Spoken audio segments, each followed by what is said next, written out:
Thank you for joining us today for the reading of the Word of God. We strive to always present the Word of God as it is presented in the NIV Bible. Keep us in your prayers as we pray for you all as we engage our Lord and Savior in this amazing journey in the reading of the Bible.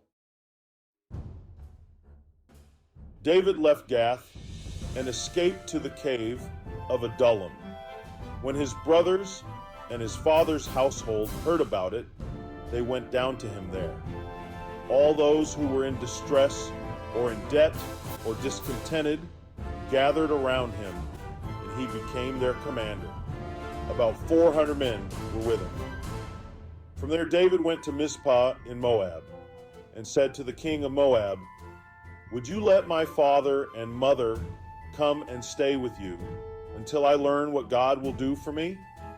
So he left them with the king of Moab, and they stayed with him as long as David was in the stronghold. But the prophet Gad said to David, "Do not stay in the stronghold.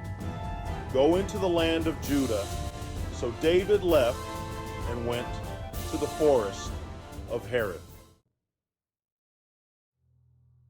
Now Saul heard that David and his men had been discovered, and Saul was seated, spear in hand, under the tamarisk tree on the hill at Gibeah, with all his officials standing at his side.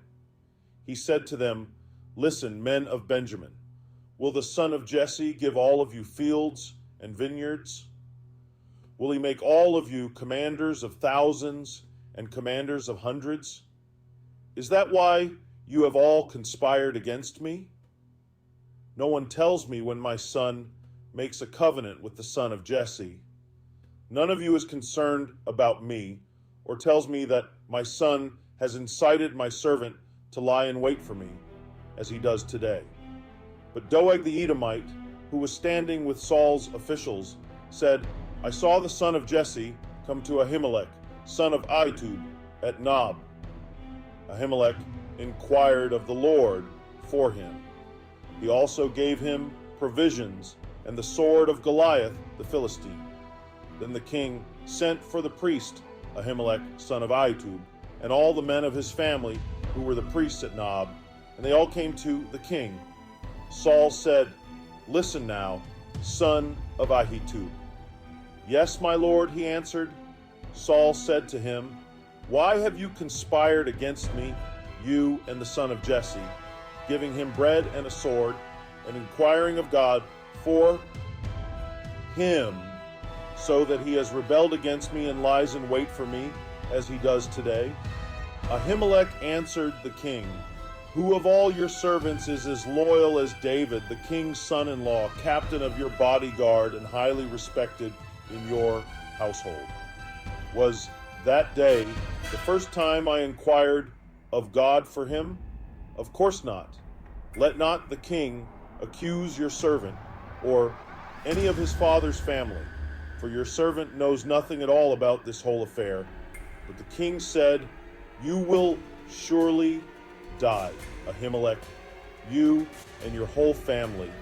Then the king ordered the guards at his side, "Turn and kill the priests of the Lord, because they too have sided with David." They knew he was fleeing, yet they did not tell me.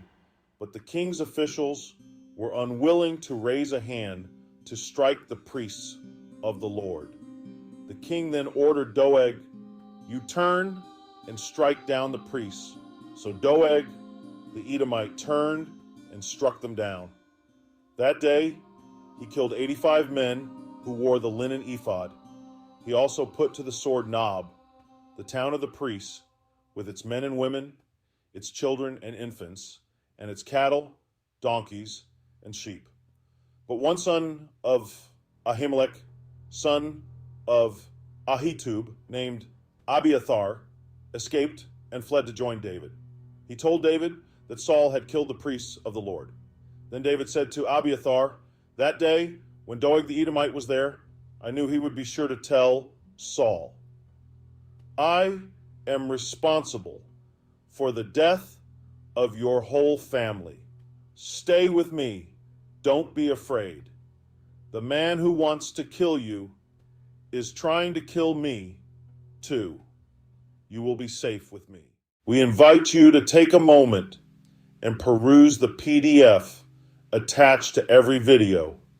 These documents provide further enlightenment on the Word of God that we have covered together, and it underlines the importance of reading them for a deeper understanding.